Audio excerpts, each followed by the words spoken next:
Mi hija me prohibió ir a su boda. Das vergüenza al lado de mi padrastro. Me humilló luego de vaciar mi jubilación para pagar su fiesta y un departamento de $350,000. Mientras ella decía, sí acepto, cancelé la escritura. Al regresar de la iglesia, su llave no abrió. Ahora suplica techo bajo la lluvia. Tu padrastro seguro te dará una mansión. Colgué. El timbre sonó un jueves a las 7. Abrí la puerta y ahí estaba ella, con una torta de vainilla y una sonrisa que no le había visto en 15 años. Feliz cumpleaños, papá. Me abrazó antes de que pudiera decir nada. Olía a un perfume caro que no le conocía. Te traje esto. De vainilla. Como sé que te gusta. Me la puso en las manos. El moño azul estaba torcido, como si lo hubiera amarrado con prisa. Déjame ver cómo estás. Entró sin esperar invitación. Se quedó parada en medio de la sala, mirando las paredes descascaradas, los muebles viejos, las fotos en blanco y negro de cuando yo tenía una familia. Pensé que no vendrías nunca más. No tengo a nadie más, papá. Solo a ti. Esa noche lloré cuando se fue. Porque la última vez que la tuve así de cerca ella tenía 6 años y yo estaba en una camilla de hospital con la columna rota. Una viga de acero me cayó encima en la construcción. 3 años sin poder caminar derecho. Mi esposa entró al cuarto del hospital una tarde y me dijo sin sentarse. No puedo más. Me llevo a la niña. No me dio tiempo de contestar. Cuando salí del hospital ya no había ni ropa en el closet. Peleé la custodia desde una silla de ruedas contra una mujer con dinero y abogados. Perdí. Me bloquearon de la vida de mi hija como si yo fuera el peligro. Solo pude verla de lejos cuando entró a la universidad. Encuentros de media hora donde ella miraba el reloj y yo trataba de memorizar su cara. Después gané el juicio contra el seguro. 3 años de pelea por una indemnización que se convirtió en lo único que tenía. Mi jubilación anticipada. Con eso pensaba vivir lo que me quedara. Y ahora mi hija volvía. Como si el tiempo pudiera repararse con una torta. Los meses siguientes fueron un milagro. Venía los martes y los jueves. Me contaba de sus clases, de sus planes. Un día apareció con un café para cada uno, se sentó en el sillón y se quedó callada un momento. Papá, quiero que conozcas a alguien. Me mostró una foto en el celular. Traje azul, corbata roja, posando frente a un edificio con columnas. Su familia es dueña del hospital privado más grande de la ciudad. 3 generaciones de doctores. Me pidió que me case con él. ¿Y qué le dijiste? Que sí. Me mostró el anillo. Pero necesito que lo conozcas. Organizó una cita en una cafetería del centro. Llegué 20 minutos antes. Pedí un agua porque el café costaba $8. Mi hija llegó sola, mirando el reloj. Se retrasó. Viene de una cirugía de práctica. Tardó 40 minutos. Cuando apareció, el traje era más caro de cerca. Me dio la mano con firmeza pero sin mirarme a los ojos. Mucho gusto, señor. Igualmente. Mi hija me ha contado mucho de ti. Mi hija lo interrumpió antes de que pudiera seguir. Papá, Carlos tiene que volver al hospital en 15 minutos. Se inclinó hacia mí. Hablamos con su familia y quedamos en dividir los gastos. Ellos ponen su parte, nosotros la nuestra. ¿Cuánto es nuestra parte? 20,000 para la fiesta. Es lo justo para el nivel de la familia de Carlos. $20,000. Casi todo lo que me quedaba de la indemnización. ¿Y el departamento? Mi hija bajó la voz como si fuera un secreto entre los dos. Encontramos uno cerca del hospital. 350,000. Si pagamos al contado nos ahorramos los intereses. Carlos pone la mitad. Eso es mucho dinero, hija. Mamá me dijo antes de morir que tenías la indemnización guardada. Que me la debías por todos los años que no estuviste. Carlos se levantó. Disculpe, señor. La cirugía no espera. Y se fue sin mirar atrás. Mi hija me apretó la mano. Piénsalo, papá. Es la oportunidad de recuperar el tiempo perdido. No dormí esa noche. Revisé mis cuentas. La indemnización no alcanzaba para todo. A la mañana siguiente fui al banco. La señorita del mostrador me explicó los términos de la hipoteca. Le puse enfrente la escritura de la casita de mi abuela. La única herencia que recibí en la vida. Firmé. Me dieron el préstamo.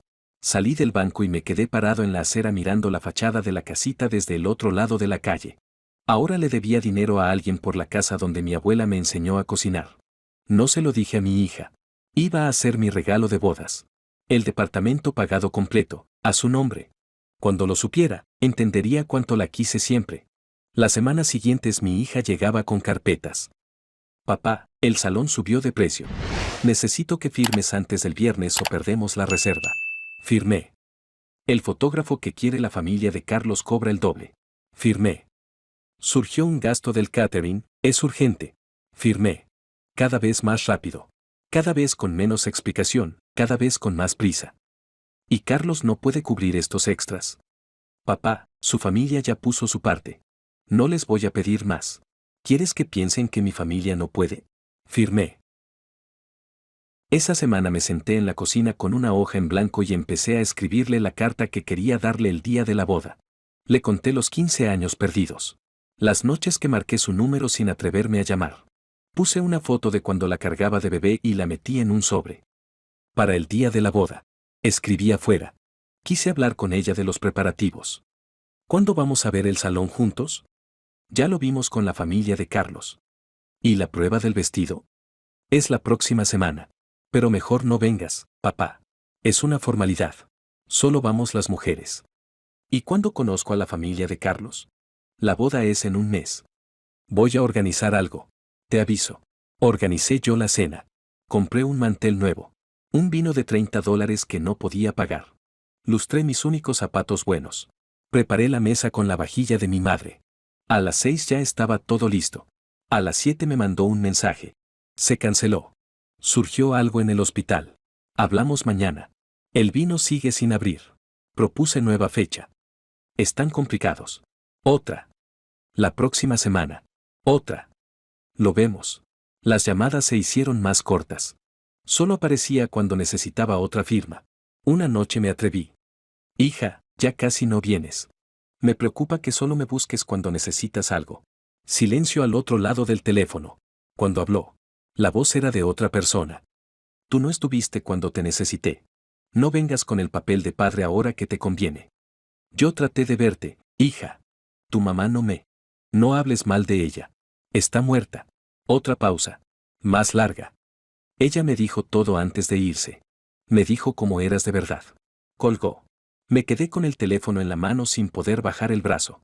Averigüé la dirección de la prueba del vestido por sus redes. No me invitó. Fui igual. Llegué y me quedé en la entrada del local con mi camisa vieja, viéndola girar frente al espejo. El vestido blanco barría el piso. Era lo más hermoso que había visto en mi vida. Me vio reflejada en el espejo. Su cara se transformó. ¿Qué haces aquí? Solo quería verte con el vestido, hijita. El hombre de una foto que había visto en redes se levantó de un sillón al fondo. Elegante, canoso, con pinta de empresario. Me agarró del brazo como si fuera un ladrón. Llegaron familiares de Carlos. Todos mirándome como al intruso que se cuela en la fiesta. Das vergüenza al lado de mi padrastro. Mi hija cruzó el salón en 3 zancadas. Mírate. ¿Quién eres tú para aparecer en un lugar así? Yo pagué ese vestido. Tú no pagaste nada. Mamá tenía razón sobre ti. Su dedo me apuntó a la cara. Robaste a nuestra familia. Solo estoy recuperando lo que es mío. No te atrevas a aparecer en mi boda. El hombre me empujó hacia la puerta. Mi hija ya no me miraba. Se giró hacia el espejo y siguió acomodándose el velo. Como si yo nunca hubiera estado ahí. Caminé hasta la casita bajo la lluvia. Me senté frente a la computadora sin cambiarme la ropa mojada. Abrí sus redes. El departamento amueblado con muebles que yo pagué. Ella no estaba sola en ninguna foto. La despedida de soltera. Una cena con la familia de Carlos al completo. Velas, copas de cristal, risas. Yo no aparecía en ninguna. Y la última foto. Mi hija abrazando al hombre que me sacó del local. Elegante, sonriente, con un reloj dorado en la muñeca. El texto. Con el único papá que tengo. Gracias por hacer esto posible. Cerré la laptop despacio. Abrí la cuenta del banco. Los números aparecieron en la pantalla. Me quedé mirándolos. Uno por uno. Faltaban más de $100,000. Transferencias que no recordaba haber autorizado. Pagos a nombres que no reconocía. Firmas que hice sin leer porque confiaba en mi hija. La hipoteca. Los 20,000 de la boda. Los 350,000 del departamento. Y encima, ese hueco. $100,000 que se fueron a algún lugar que yo no elegí. Sobre la mesa estaba la carta. La foto de cuando la cargaba de bebé. El sobre que decía, para el día de la boda. Rompí la carta en 4 pedazos. Guardé la foto y el sobre vacío. El departamento. Al menos el departamento estaba a mi nombre. Lo pagué completo como regalo. Cuando lo supiera, entendería todo. Busqué el folio en el registro de propiedad.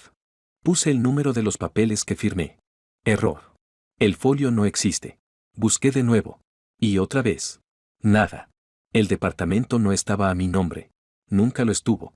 Los papeles que firmé durante semanas eran otra cosa. Algo que yo, en mi confianza de padre desesperado, nunca me detuve a leer. Mañana es la boda. Y yo no estoy invitado.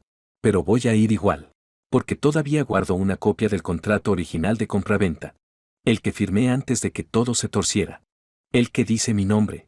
Y si ese departamento no es mío ni es de ella, no es de nadie. Y lo voy a cancelar. No dormí. Me quedé sentado en el borde de la cama con el contrato de compraventa en las manos, ese que por suerte guardé antes de que todo se torciera. A las 7 de la mañana ya estaba en la calle. El primer negocio fue el salón de eventos. Un portón blanco con enredaderas de plástico en la fachada. La mujer que me atendió tenía las uñas larguísimas y un celular pegado a la oreja. Vengo por la boda de mi hija. Ah, sí. La del sábado. Colgó el celular y tecleó algo en la computadora. Mire, señor. Solo se pagó el depósito inicial. $5,000. El saldo son 15,000 y ya estamos a 2 días. No podemos soltar el salón sin el pago completo. Sentí un golpe seco en el pecho. Ella me dijo que ya estaba todo cubierto. Pues no. Aquí dice que el resto lo pagan el viernes. Me giró la pantalla. El comprobante mostraba el anticipo, mi nombre en la transferencia, y un saldo pendiente en rojo. Salí de ahí con las piernas temblorosas. El segundo negocio fue la florería. Misma historia. Depósito inicial, mi dinero, saldo pendiente. El tercero ni siquiera existía. Una dirección que mi hija me dio, una calle que recorrí 3 veces. Y un local vacío con un cartel de "se renta". Me senté en una banca de la plaza. Conté mentalmente. 5,000 del salón. 3,000 de las flores. 10,000 de la banquetera. $18,000 que según yo estaban pagados y que ahora aparecían como deuda o simplemente desaparecidos. Marqué su número. El teléfono sonó 6 veces. ¿Qué quieres? Su voz era seca, sin rastro de la hija que me abrazó con una torta. ¿Qué hiciste con mi dinero? Fui al salón, a la florería, a la banquetera. Solo pagaste los anticipos. Debo $18,000 y la boda es el sábado. Y hay un negocio fantasma que ni existe. ¿Me estás acusando de algo? Te estoy preguntando dónde está el dinero. Silencio. Luego una risa corta, amarga. ¿Quieres saber dónde está tu dinero? Se fue a donde debió irse hace 15 años. A mí. A mamá. A todo lo que nos robaste cuando te gastaste la plata en médicos y abogados para tu maldito accidente mientras nosotras vivíamos con lo justo. Yo no. Cállate. Mamá me lo contó todo antes de morir. Cómo le robaste años de su vida. Cómo nos dejaste sin nada. No eres más que un viejo envidioso que ahora quiere meterse en mi vida porque no soporta verme feliz con una familia de verdad. Su voz se quebró, pero no de tristeza. De rabia pura. Eres un monstruo. Y tienes lo que mereces. Colgó. Me bloqueó de WhatsApp. Me bloqueó de llamadas. Me bloqueó de todo. Esa noche abrí sus redes sociales con una cuenta falsa que creé hace meses para vigilarla sin que lo supiera. Y ahí estaba la publicación. Un padre envidioso que me abandonó de niña ahora quiere meterse en mi vida por celos de mi nueva familia y el dinero que mi mamá dejó. Que Dios lo perdone porque yo no puedo. 272 me gusta. 84 comentarios. Casi todos apoyándola. Qué persona tan tóxica. Aléjate de gente así aunque sea familia. Tú mereces ser feliz. Reina. Leí cada comentario. Uno por uno. Sentado en la oscuridad de la casita de mi abuela, con la pantalla del celular iluminándome la cara. El lunes a las 8 de la mañana me llamaron de la oficina. Mi jefe, un tipo que siempre me trató con respeto, tenía una voz rara. Como si estuviera leyendo un guión. Recibimos información de que estás involucrado en una situación de acoso. Mensajes, llamadas insistentes a una joven. La familia es gente conocida en la ciudad y no queremos problemas. Vamos a prescindir de tus servicios. Recursos Humanos ya tiene tu liquidación. No estoy acosando a nadie. Es mi hija. Lo siento. Es una decisión tomada. La liquidación era una miseria. 15 años trabajando ahí y me dieron lo mínimo que exige la ley. Llamé al único amigo que me quedaba. Un abogado que me ayudó a ganar el caso del seguro después del accidente. Nos conocíamos desde la secundaria. Le conté todo. La torta de cumpleaños, los papeles firmados sin leer, los negocios fantasma, los $100,000 desaparecidos. Me escuchó en silencio. Cuando terminé, soltó un suspiro largo. No me consultaste antes de soltar todo ese dinero. No me pediste que revisara los papeles. Firmaste sin leer. Hizo una pausa. Entiendo que estabas emocional, pero esto no es un robo. Es un berrinche tuyo porque ella no te quiere como tú esperabas. No es un berrinche. Hay $100,000 que compraste el cariño de tu hija y salió mal. Pasa todo el tiempo. No hay caso aquí. Su tono era frío, de alguien que ya tomó partido. Búscate otro abogado. Yo no puedo ayudarte. Colgó. Mi amigo de 30 años me colgó. Esa tarde me senté en la mesa de la cocina con todos los papeles que me quedaban. Los fui separando por montones. Contratos, recibos, transferencias, estados de cuenta. Y entonces encontré algo que no había visto antes. En el contrato del departamento, mi nombre figuraba como cotitular de la compra. No como único dueño, pero sí como cotitular. Eso significaba que una parte del dinero que pagué era legalmente mía. Y si era cotitular, podía cancelar la compra y recuperar mi inversión. Llamé a la inmobiliaria. Me transfirieron 3 veces. La primera persona no sabía del caso. La segunda me puso en espera 15 minutos. La tercera me pidió el número de contrato, lo buscó. Y me dijo que me llamaban de vuelta en 24 horas. Cuando por fin me devolvieron la llamada al día siguiente, la explicación fue clara. Señor, usted figura como cotitular. Para cancelar la compra y recuperar su inversión necesitamos demostrar que los fondos salieron de su cuenta bancaria. Va a necesitar traer los extractos originales y llenar una solicitud formal. El proceso toma entre 10 y 15 días hábiles. No era inmediato, pero era posible. Los extractos bancarios estaban a mi nombre. Las transferencias también. Tenía como demostrar que el dinero era mío. Primera luz en semanas. El martes a las 3 de la tarde recibí una llamada de un número desconocido. Hola, soy amigo de la familia de tu hija. Conocí a tu esposa hace años. Una voz pausada, tranquila. Estuve en la prueba del vestido. Y vi cómo te trataron. El hombre de la boutique. El que me empujó a la calle. Sentí la sangre subir. ¿Qué quieres? Escúchame antes de colgar. Yo también estoy preocupado. Tu hija está fuera de control. Ha estado diciendo cosas de ti que no me cuadran. ¿Y el dinero? Bueno, he notado movimientos raros. Hizo una pausa. Sé lo que es que te aparten de tu familia. Créeme. Y no me gusta lo que está pasando. Tú me empujaste. Y lo lamento. Estaba ahí por compromiso. Pero vi cómo te trató y no me pareció justo. Me quedé callado. No confiaba en él. Pero necesitaba aliados y no me quedaba nadie. Tengo una llave del departamento. Me la dieron para supervisar unas remodelaciones.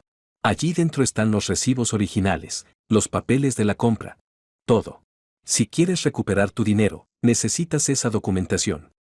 ¿Y por qué me ayudarías? Porque esto no está bien. Y porque a mí también me debe dinero. Quedamos en que me pasaría la llave al día siguiente. En persona. En un café del centro. El miércoles a las 10 de la mañana, en el mismo café donde mi hija me presentó a Carlos a las apuradas, el hombre de la boutique me entregó una copia de la llave envuelta en una servilleta. No le digas que te la di yo. Ve cuando sepas que no está. Saca fotos de todo y te vas. No toques nada más. Agarré la llave y me fui sin responder. El departamento quedaba en el piso 14 de un edificio nuevo cerca del hospital. Elegí el jueves a las 11 de la mañana, cuando sabía que mi hija estaría en los ensayos de la ceremonia. Metí la llave en la cerradura y la puerta se abrió sin resistencia. Lo primero que noté fue el olor. Algo dulce, como un perfume que ya había olido antes. Lo segundo fueron los muebles. Elegantes. Modernos. Pagados con mi dinero. Fui directo a la cocina. Sobre la isla de granito había una carpeta con facturas, recibos, estados de cuenta. Empecé a tomar fotos con el celular, una por una. Depósitos a la cuenta de mi hija desde negocios que yo no reconocía. Transferencias de la banquetera fantasma, de la florería, del salón. El dinero que di para la boda nunca llegó a los proveedores. Fue directo a su cuenta. 18,000, 20, 30. Sumé mentalmente mientras fotografiaba, más de $40,000 solo en desvíos de la boda. Luego encontré la carpeta del departamento. El contrato original. Mi nombre al lado del de ella como cotitular. mi firma en cada página. En eso escuché el sonido de la puerta principal. El corazón se me subió a la garganta. Agarré la carpeta y me metí en el baño de visitas. Cerré la puerta sin hacer ruido. Estoy harta. La voz de mi hija resonó en el pasillo. Hablaba por teléfono. El viejo me llamó otra vez preguntando por el dinero. Como si le debiera algo. Silencio. La otra persona hablaba pero yo solo escuchaba la voz de mi hija. Obvio. Solo queda aguantar hasta el sábado. Se río. El viejo se lo merece. Solo estamos recuperando lo que nos debe. Que se joda. Saqué el celular. Abrí la grabadora de voz. Puse grabar. Mi hija siguió hablando unos minutos. De los muebles, de la luna de miel, de Carlos. Luego escuché una puerta cerrarse. Silencio. Esperé 5 minutos. 10. Cuando estuve seguro de que se había ido, salí del baño con la carpeta bajo el brazo y las piernas flojas. Antes de irme, noté algo sobre la mesa del comedor. Un portarretratos con una foto. Mi hija y el novio en ese mismo departamento. Abrazados, sonriendo. Ropa de verano. La foto parecía de hacía meses.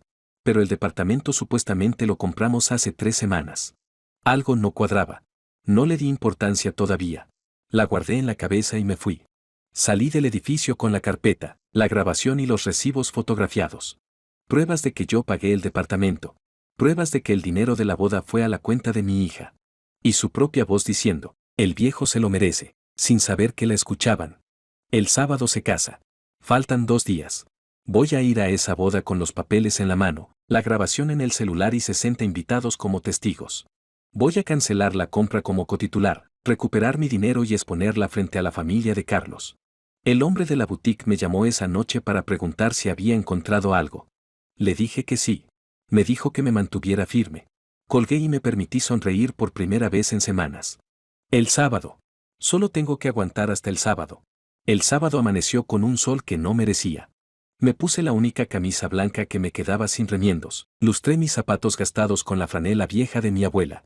Y guardé todo en un sobremanila, los recibos de los negocios fantasma, el contrato de compraventa donde figuraba como cotitular, y el celular con la grabación.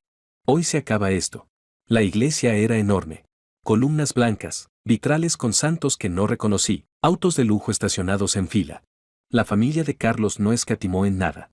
Entré por la puerta lateral cuando todos ya estaban sentados y me ubiqué en la última banca, pegado a la sombra de un confesionario. Vi a mi hija en el altar. El vestido blanco que yo pagué brillaba bajo las velas como un trofeo. Carlos, de traje azul, le sostenía las manos. En la primera fila, junto a la familia del novio, estaba él. El hombre de la boutique. Traje gris que costaba más de lo que yo ganaba en 3 meses. Me vio entrar pero no se movió. El sacerdote habló del amor, de la familia, de Dios. Yo esperé. Si alguien tiene una razón por la que estos dos no deberían unirse en matrimonio, que hable ahora o calle para siempre. Me puse de pie. El crujido de la banca sonó como un disparo. Todas las cabezas giraron hacia mí. Vi a mi hija ponerse blanca, literalmente blanca, como si la sangre se le hubiera escapado del cuerpo. Tengo algo que decir. Avancé por el pasillo central con el sobre en la mano. El hombre de la boutique se levantó a medias, pero una mujer a su lado lo detuvo. ¿Qué hace este hombre aquí? La voz de mi hija salió en un chillido. Sáquenlo. Espera. Carlos dio un paso adelante. Quiero escuchar lo que tiene que decir. Abrí el sobre. Saqué los recibos, uno por uno. Los levanté para que todos los vieran. Esta boda la pagué yo. El salón, las flores. La banquetera. $20,000 de mi jubilación. Pero el dinero nunca llegó completo a los proveedores. Solo se pagaron los anticipos. Hay deudas por todas partes y un negocio fantasma que ni siquiera existe. Eso es mentira. Mi hija apretó el ramo de flores como si quisiera estrangularlo. Él me abandonó cuando era niña. Ahora viene a arruinar mi boda por envidia. ¿Envidia de qué? La voz me salió más firme de lo que esperaba. ¿De haber vaciado mi jubilación por una hija que me bloqueó del teléfono? Carlos me miró. Luego miró a mi hija. ¿De qué dinero está hablando? Mi familia y yo pagamos la boda. Casi todo. Tú dijiste que tus ahorros cubrían el resto. Y eso hice. Mi hija soltó el ramo. Las flores cayeron al suelo como pájaros muertos. Con mis ahorros. Él no puso nada. Enséñale los recibos. Le lancé los papeles a Carlos. 5,000 al salón. 3.000 a las flores, 10.000 a la banquetera, y otros 40.000 que desaparecieron en negocios que no existen. Todo salió de mi cuenta. Carlos los tomó. Los leyó. Su cara cambió lentamente, como un edificio que se derrumba piso por piso. ¿Qué es esto? Te mintió a ti también. Te dijo que ella pagaba la mitad. Me dijo a mí que tú pagabas la mitad. Les cobró a los dos y se quedó con la diferencia. Un murmullo recorrió la iglesia. Las tías de Carlos se tapaban la boca con guantes de seda. La madre del novio se llevó la mano al pecho. El hombre de la boutique no se movía, pero sus ojos me taladraban desde la primera fila. Mi hija explotó. Tú no tienes derecho a juzgarme, gritó desde el altar, con el velo temblándole sobre la cara. Fuiste infiel a mi madre. Le robaste los ahorros. Te escapaste con una amante y nos dejaste sin nada. Ella me lo contó todo antes de morir. Yo nunca le fui infiel a tu madre. Mentiroso. Se fue de la casa por tu culpa. Se llevó lo que quedaba porque tú te lo gastaste en médicos y abogados para tu maldito accidente mientras nosotras vivíamos con lo justo. Saqué el celular.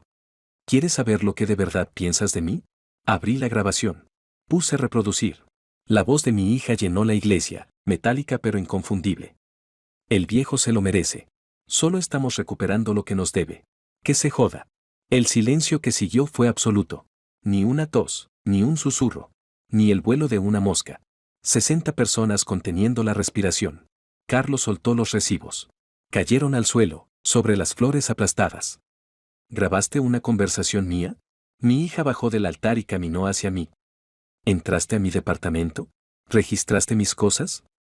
El departamento que yo pagué. Con mi jubilación. Con la hipoteca de la casa de mi abuela. La miré a los ojos. 60 personas miraban, pero en ese momento solo existíamos ella y yo. Te iba a regalar el departamento. Pagado completo. $350.000. Sin deudas. Para que empezaras tu vida sin preocupaciones. Sentí que la voz se me quebraba, pero no la dejé. Eso es lo que te perdiste. Se quedó paralizada. Con la boca abierta. Con el rímel corrido y el velo torcido.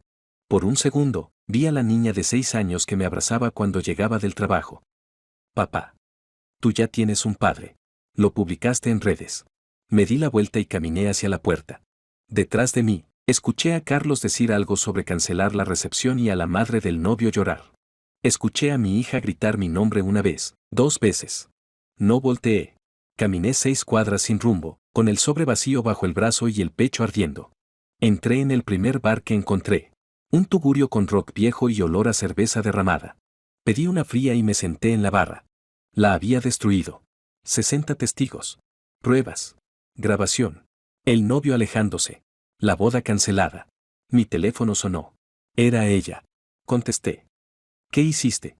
Su voz era un hilo roto entre llanto y rabia. Mi llave no abre. La cerradura del departamento está cambiada. No puedo entrar. No había cambiado ninguna cerradura. No tenía llaves, no tenía acceso. Pero alguien más movió ficha. No supe quién ni por qué. Pero sonreí. Tu padrastro seguro te dará una mansión. Colgué. Pedí otra cerveza. La saboreé como no había saboreado nada en meses. 20 minutos después pagué la cuenta y caminé a la casita de mi abuela. La calle estaba oscura. Y frente a mi puerta había un coche de policía con las luces apagadas. 2 oficiales me estaban esperando. ¿Es usted el señor de la casa? ¿Qué pasa? Tiene una denuncia por allanamiento de morada. Lo estamos buscando desde esta tarde. No allané nada. Ese departamento lo pagué yo. Soy cotitular. Tengo los papeles. El oficial ni me miró. Eso lo explica en la comisaría. Por favor, dese la vuelta y ponga las manos en la espalda. Las esposas frías me mordieron las muñecas. Me metieron en la patrulla mientras una vecina se asomaba por la ventana. En la comisaría me sentaron en una sala gris con una mesa de metal. 20 minutos después entró él. El hombre de la boutique. El mismo traje gris de la iglesia. Me miró como quien mira un insecto antes de aplastarlo. Aquí están las grabaciones, oficial. Le entregó un sobre al policía. Las cámaras de seguridad del edificio lo muestran entrando sin autorización al departamento de mi hijastra. Mi hijastra. La palabra me golpeó como un ladrillazo. Mi hijastra. Este hombre no era un amigo de la familia. No era un conocido lejano que quería ayudar. Era el padrastro de mi hija. El mismo que me sacó de la boutique. El mismo que me dio la llave envuelta en una servilleta diciéndome, No le digas que te la di yo. Yo tenía llave. Tú me la diste. ¿Qué llave? Abrió las manos, inocentón. Nadie te dio ninguna llave. No sé de qué hablas.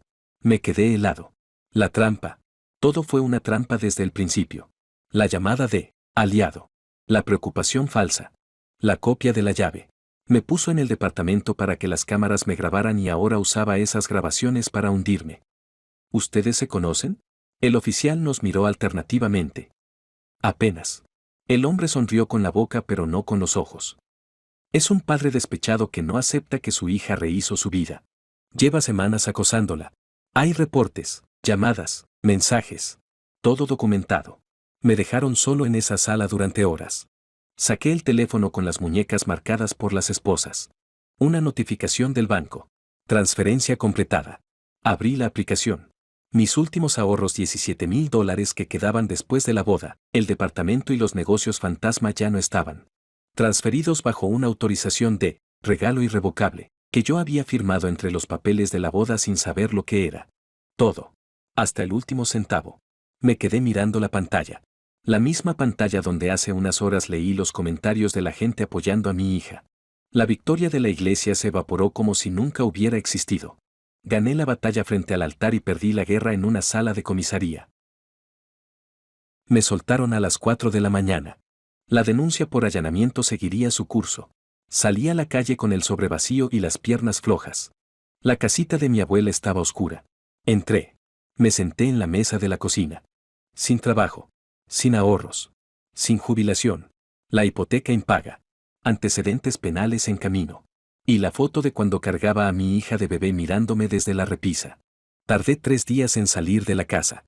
Al cuarto, puse la casita en Airbnb para no perderla por la hipoteca. Al quinto, llamé a mi amigo abogado. Me estafaron. Tenías razón en todo. Pero no fue un berrinche. Silencio largo al otro lado. Te debo una disculpa. Su voz sonaba distinta. Ven a la oficina. Revisemos los papeles. Le mostré todo. El contrato. Los recibos fantasma. Los estados de cuenta. La autorización de regalo que me vació las cuentas. Le conté lo de la llave. Lo de la comisaría. Lo del hombre que me tendió la trampa. Esta autorización fue mezclada entre los documentos de la boda sin explicación separada. Eso es una irregularidad. Se puede pelear. Hizo una pausa. Pero necesitamos saber quién está detrás. Tu hija es la cara visible, pero alguien más está moviendo los hilos. El hombre de la boutique. El que me dio la llave. ¿Sabes quién es? Solo sé que estaba en la boda, que tiene una boutique de vestidos de novia, y que me dijo que era amigo de la familia. Vamos a averiguarlo. Volví a la boutique. La misma donde me humillaron y me echaron a la calle. La misma donde el hombre me empujó por el brazo mientras mi hija se acomodaba el velo. ¿Puedo ayudarlo? La dependienta me reconoció pero no dijo nada. Busco al señor que trabaja aquí. Alto, canoso. Traje gris. ¿Trabajar? Se rió sin ganas. Él no trabaja aquí. Es el dueño. Me miró con curiosidad. ¿Usted es el padre de la novia? Sí. Pues el dueño es el padrastro de ella. Llevan años viniendo juntos a la boutique.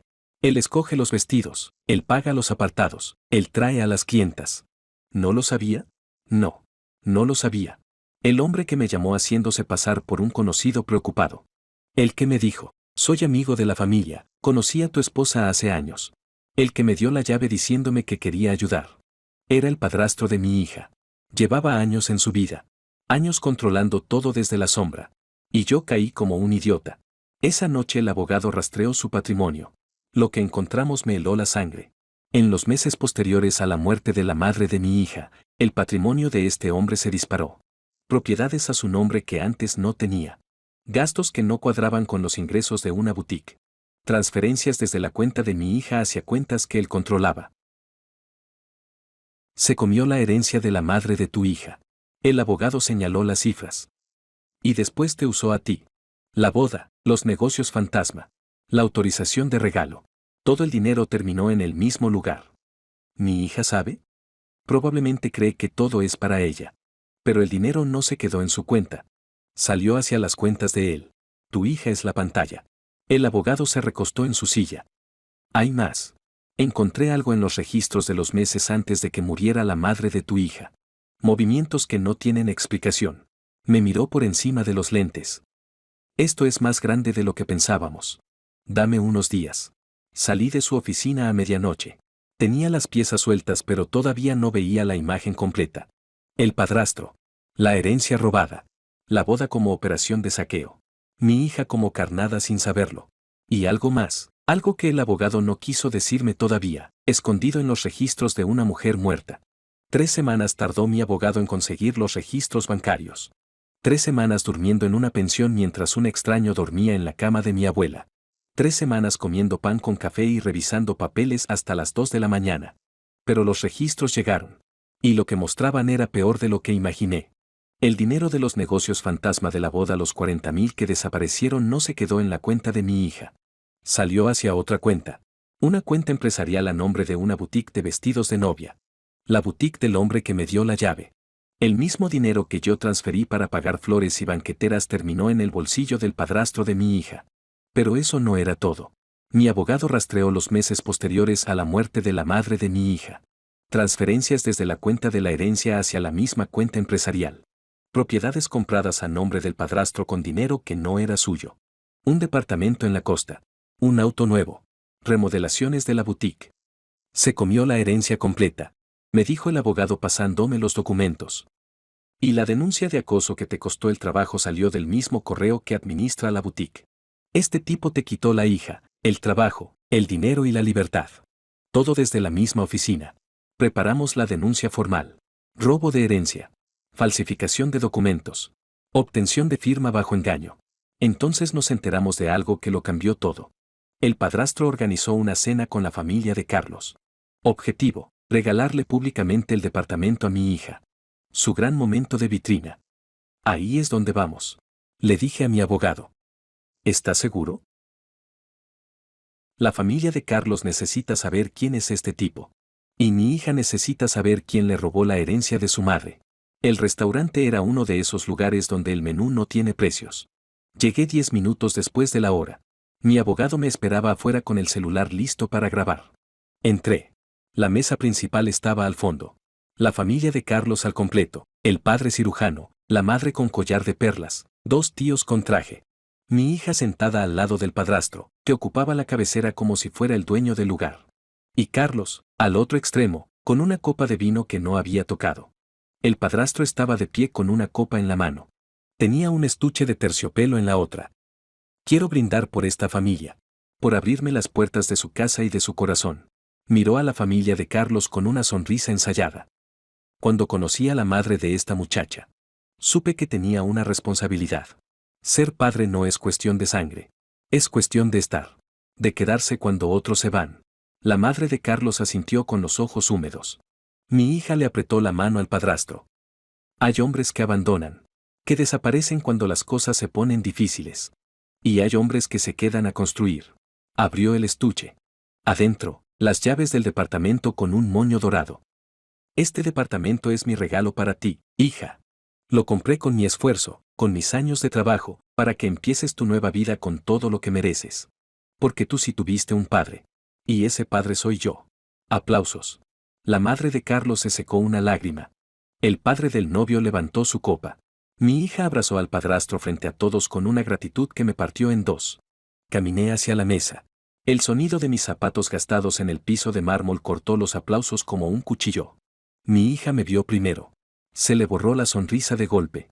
El padrastro giró la cabeza y por un segundo que disfruté vi miedo en sus ojos. Buenas noches. Mi voz sonó más tranquila de lo que me sentía. Lamento interrumpir.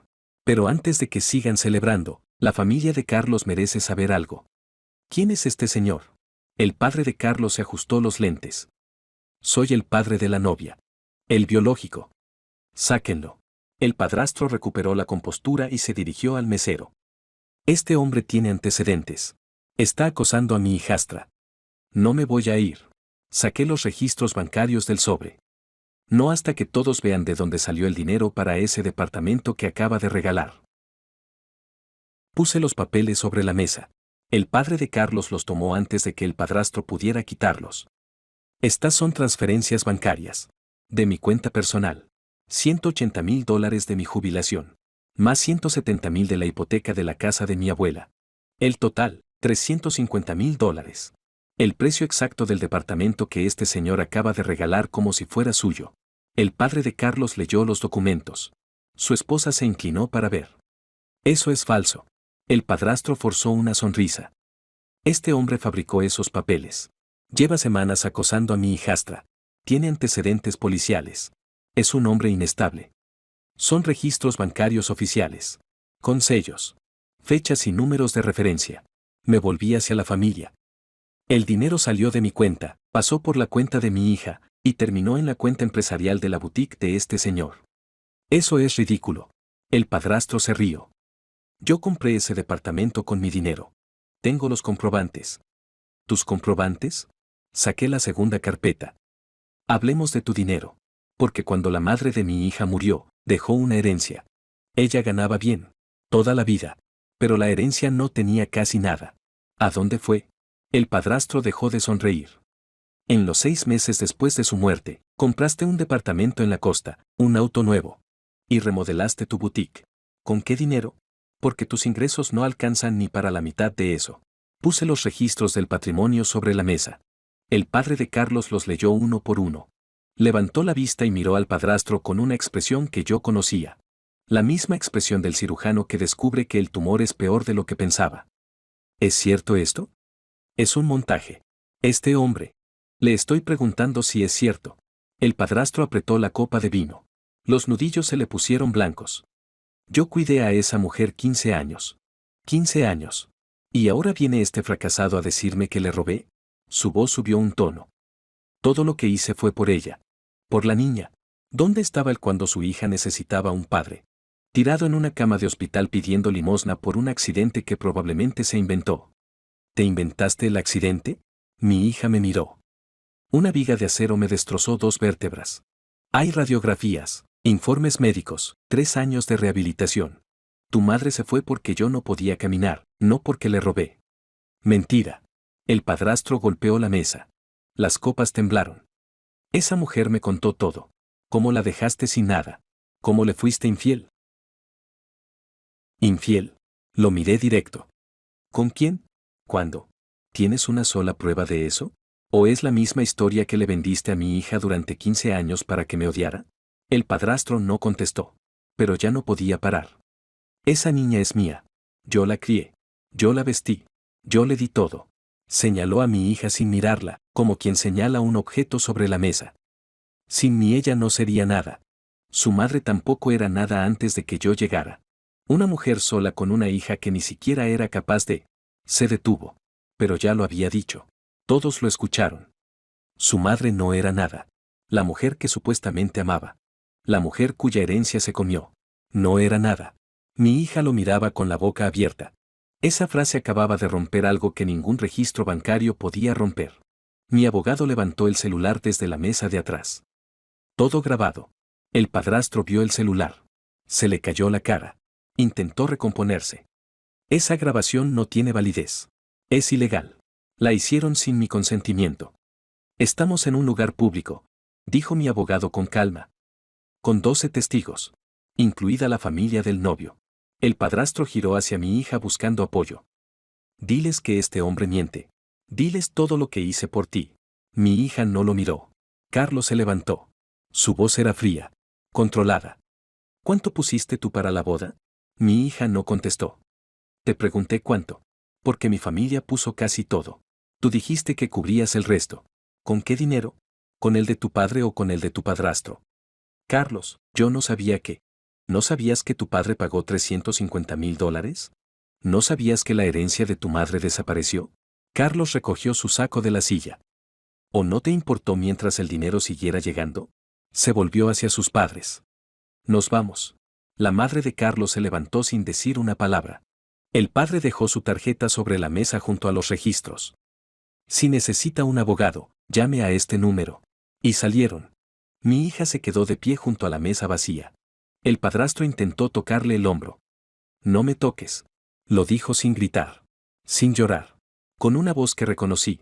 Porque era la misma voz con la que yo le dije a mi ex esposa, no puedes hacer esto, el día que se llevó a mi hija. Una voz que sabe que ya perdió pero que todavía tiene dignidad. Me acerqué a ella. No con rabia. con 15 años de dolor que ya no cabían en ninguna frase. Te mintió sobre todo. Sobre la infidelidad. Sobre el accidente. Sobre el dinero de tu madre. Hice una pausa. ¿Qué le fui infiel? Tu madre se fue porque yo no podía caminar. ¿Qué le robé? Mira los registros. No toqué un centavo. ¿Qué te abandoné? La voz se me quebró pero no la dejé. Peleé la custodia desde una silla de ruedas durante 3 años. 3 años, hija. Y perdí porque no tenía dinero para un abogado. No porque no te quisiera. Mi hija me miraba sin parpadear. Las lágrimas le corrían pero no se las limpiaba. Te iba a regalar el departamento. Pagado completo. Hipotequé la casa de mi abuela, la única cosa que tengo en el mundo, para dártelo como sorpresa de bodas. Porque quería que supieras que tu padre nunca dejó de pensar en ti. Saqué del bolsillo la foto. Yo cargándola de bebé. Arrugada, doblada, con una mancha de café en la esquina. Se la puse en la mano. Eso es lo que te perdiste. Mi hija miró la foto. Miró al padrastro, que seguía de pie con las llaves del departamento en la mano como un idiota sosteniendo un trofeo que ya no era suyo. Miró los registros bancarios esparcidos sobre el mantel blanco. Papá. Su voz se quebró. Yo no sabía. Lo sé. No nos abrazamos. No fue una película. Fue un silencio largo en un restaurante vacío con un mantel manchado de vino y un hombre de traje gris que se encogía en una esquina. El padrastro intentó una última jugada. Se enderezó, se acomodó la corbata y me miró con la misma sonrisa del día que me dio la llave. Esto no se va a quedar así. Tengo abogados. Tengo contactos. Y cuando termine contigo, vas a desear no haber. ¿Cómo la llave que me diste para entrar al departamento? Lo corté en seco. ¿La que después negaste frente a la policía? Esa jugada ya la conozco. La sonrisa se le murió en la cara. Mi hija lo miró. ¿Tú le diste la llave? El padrastro no contestó. Tú le diste la llave y después lo denunciaste por entrar. Silencio. Mi abogado se acercó. La grabación es suficiente para revertir la autorización de regalo y recuperar el departamento. Con los registros bancarios y su confesión frente a testigos, la denuncia por fraude tiene peso. Miré a mi hija. Quise decirle que todo iba a estar bien. Que la perdonaba. Que podíamos empezar de cero. Pero no pude. Porque no sabía si era verdad. Necesito tiempo, le dije. Lo entiendo. Se secó las lágrimas con el dorso de la mano. ¿Puedo llamarte? Sí. Pero no mañana. Salí del restaurante con mi abogado. El aire de la noche me golpeó la cara. ¿Estás bien? No. Pero estoy mejor que ayer. El departamento era mío. Las pruebas estaban grabadas. La denuncia iba a seguir su curso. Y mi hija, por primera vez en 15 años, me había dicho, papá, sin que sonara a insulto. No era suficiente. Pero era un comienzo. Vendí el departamento en 3 semanas. Con eso pagué la hipoteca de la casita de mi abuela y me sobró lo suficiente para no tener que alquilarla en Airbnb nunca más. No recuperé todo. Pero recuperé la casa. Al padrastro le embargaron el departamento de la costa y le congelaron las cuentas de la boutique. La denuncia por fraude y robo de herencia siguió su curso. Mi abogado me dijo que el proceso iba a tardar meses, pero que con la grabación del restaurante y los registros bancarios, el tipo no tenía por dónde escapar. La boutique cerró en diciembre. Cada vez que alguien buscaba su nombre en internet, lo primero que aparecía era la denuncia. Carlos anuló el matrimonio. Mi hija quedó sin marido, sin departamento y sin el dinero que creía tener. Cuando intentó reclamar la herencia de su madre, descubrió que no quedaba nada. El padrastro se lo había comido todo. Los cargos de allanamiento contra mí se cayeron cuando mi abogado presentó las grabaciones de seguridad del edificio. En una de ellas se veía claramente al padrastro entregándome la llave en el lobby. El mismo hombre que después dijo, nadie le dio ninguna llave. El juez desestimó el caso. Conseguí trabajo en un almacén de construcción. Turno de mañana. No era mucho pero me alcanzaba. Arreglé la casita. Puse las fotos de vuelta en la repisa. Un martes mi hija me llamó. Sin llorar. Sin gritar. Me pidió que nos viéramos. Acepté. Nos sentamos en un café del centro. No en la casita. Todavía no. Me contó que fue a buscar al padrastro. Que le llamó 17 veces. Que el hombre que le dijo, yo soy tu verdadero padre, durante 15 años le cambió el número sin despedirse. Me quedé callado. No tenía nada que decir sobre eso. La carta, me dijo de repente. La que ibas a darme en la boda. ¿Qué decía? La rompí. Silencio. Saqué del bolsillo el sobre vacío. El mismo. Arrugado, con las esquinas dobladas, con el texto, para el día de la boda, todavía legible. Lo puse sobre la mesa entre los dos cafés. Pero me la sé de memoria. Le conté. Las noches marcando su número sin atreverme a llamar. La silla de ruedas. Los 3 años de juicio. Como guardé cada centavo de la indemnización pensando en ella. Como el día que tocó mi puerta con una torta de vainilla fue el mejor día de mi vida. No nos abrazamos. Pero tampoco se fue. Se quedó sentada escuchando con las lágrimas cayéndole en el café frío. Esa noche, ya en la casita, me preparé un café. Sonó el teléfono. Número desconocido. Soy yo. La voz del padrastro. Más baja que antes. Sin el traje gris en la voz. Escúchame. Puedo pagarte. Retira la denuncia y arreglamos esto como hombres. Pausa larga. Escuché su respiración al otro lado. Tu hijastra seguro te dará una mansión. Colgué. Me tomé el café. La espalda me dolía pero me paré derecho. Miré la foto de la bebé en la repisa y el sobre vacío en la mesa. Por primera vez en 15 años. La casita se sentía como mía.